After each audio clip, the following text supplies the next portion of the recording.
আসসালামু আলাইকুম আমার সকল বন্ধুরা তোমরা কেমন আছো? আমি অনেক ভালো আছি। আজকে তোমাদের জন্য সিম্পল করে একটা মাছের ঝোল নিয়ে আসলাম। বৃষ্টির সিজনে এই মাছটা সব বাসায় কম বেশি পাওয়া যায়। একেক অঞ্চলে একেক নামে এই মাছটা সবাই চিনে থাকে। এই মাছটিকে আমাদের এলাকায় চ্যাং মাছ বলে জানে সবাই। তোমাদের কোন অঞ্চলে কি নামে জানে অবশ্যই জানাবে তোমরা। মাছের সাথে আমি একটু মাছের কিছু ডিমও রয়েছে সেটাও একসাথে ঝোল করে নিব। তাহলে আরো ভালো লাগবে খেতে। মাছগুলো দেখো গরম তেলে এভাবে দিয়ে আমি কিন্তু উল্টে পাল্টে নেড়ে দিয়ে ভেজে নেব সুন্দর করে। এই মাছটা আমি হালকা করেই ভাজবো, বেশি কিন্তু শক্ত করব না, তাহলে মাছের স্বাদটা ভালো থাকবে না। দেখো এভাবে আমি নেড়ে চেড়ে ভেজে কিন্তু তুলে নেব বন্ধুরা।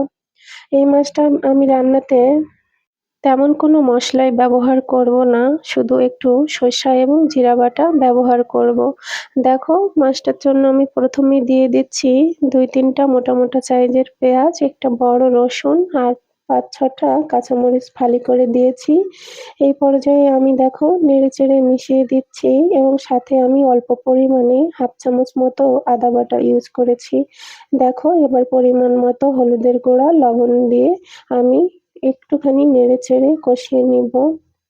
দেখতেই পাচ্ছ এই মাছটা একেকজনই কিন্তু একেকভাবে খেয়ে থাকে, কিন্তু এইভাবে রান্না করলে আমার কাছে অনেক বেশি মজা লাগে। তো তোমরা দেখতেই পাচ্ছ এভাবে আমি অল্প একটু পানি দিয়ে কষিয়ে নিচ্ছি। এবার আমি মাছের ডিমটা প্রথমেই দিয়ে দিব, কারণ আমি মাছের ডিমটা তেলে ভেজে নিইনি। দেখতেই পাচ্ছ এভাবে আমি মসলার সাথে আমি একটুখানি আগেই কষিয়ে নিচ্ছি। এভাবে কষিয়ে নেওয়ার সময় আবার দিয়ে দিচ্ছি আমি বেটে রাখা ১ চামচ করে ২ চামচ জিরা বাটা এবং সরিষা বাটা। দেখো এভাবে কষিয়ে নেওয়া হয়ে গিয়েছে। এ পর্যায়ে আমি ভাজা মাছগুলো দিয়ে দিব। দিয়ে একটু নেড়েচেড়ে আর একটু কষিয়ে নিব, যাতে পেঁয়াজটা এবং মসলাটা ভালোভাবে মাছের মধ্যে চলে যায়। দেখতেই পাচ্ছ মাছগুলো দিয়ে এভাবে নেড়েচেড়ে তারপরে কিন্তু আমি রান্নার পানিটা দিয়ে দিব।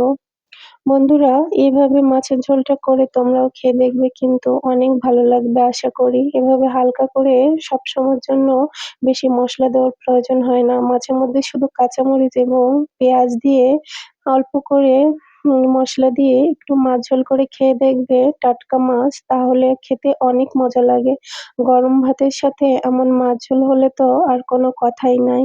দেখো অনেকে হয়তোবা এই মাছটা খেতে পছন্দ করো না, তবে এই মাছটা কিন্তু শরীরের জন্য অত্যন্ত উপকারী।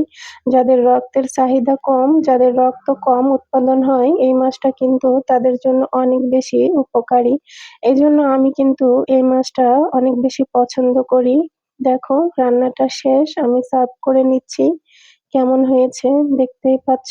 এভাবে আমি রান্না করে নিলাম। আশা করি তোমাদের অনেক ভালো লেগেছে আমার রেসিপিটি। তোমরা কিন্তু এভাবে একটু ট্রাই করে দেখতে পারো। এভাবে মাছ ঝোল করলে খেতে কিন্তু অনেক অনেক বেশি ভালো লাগে, অনেক মজার লাগে। তো ভালো থেকো সবাই। আল্লাহ হাফেজ।